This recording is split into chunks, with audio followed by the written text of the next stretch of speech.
À votre avis, quel est le rôle de la fiscalité pour booster la croissance économique en général et celle des TPE et TPME en particulier? Alors, la fiscalité est un élément fondamental pour le développement des entreprises et de régularisation au niveau économique.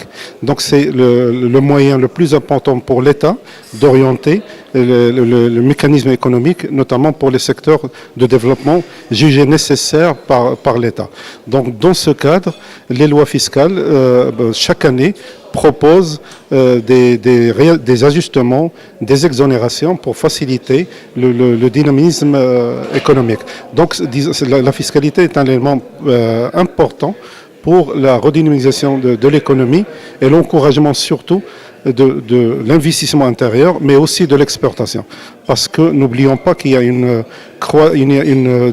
concurrence au niveau fiscal qui oblige le Maroc aussi de s'aligner sur les pays voisins tels que la Tunisie, la France et l'Espagne pour pouvoir s'émerger et développer davantage ses exportations en Europe et en Amérique.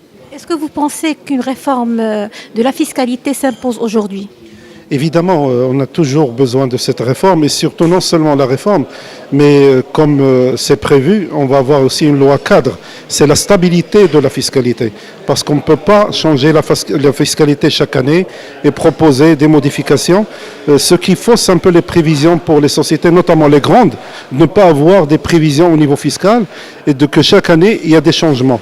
Donc la réforme s'impose effectivement, mais il faut que ce soit une réforme juste, qu'il faut une fiscalité simple et surtout stable.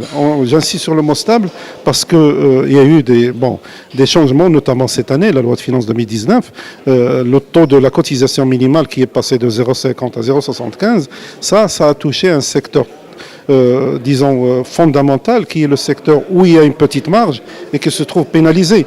Donc la fiscalité, parfois, c'est vrai, l'encourage, mais parfois, il peut poser des problèmes à des secteurs, notamment l'exemple que je viens de donner. Est-ce que la CGEM a des recommandations à faire dans ce sens? Alors là, je vais vous dire que moi, je représente la Fédération de commerce et services, qui représente pratiquement 1800 adhérents. Et on a fait un questionnaire en interne et on a recueilli pas mal de recommandations et de doléances des membres. Effectivement, il y a toute une liste concernant les recommandations qu'on a présentées au sein de la CGM et qu'on va restituer à la DGI. Et je peux vous citer des exemples. On a recommandé la mise en place d'un crédit recherche-développement, l'encouragement de l'agent d'entreprise innovante, l'exonération des plus-values sur les plus-values sur la cession des immobilisations, l'amélioration au niveau du contentieux fiscal et surtout l'instauration d'une garantie pour le contribuable.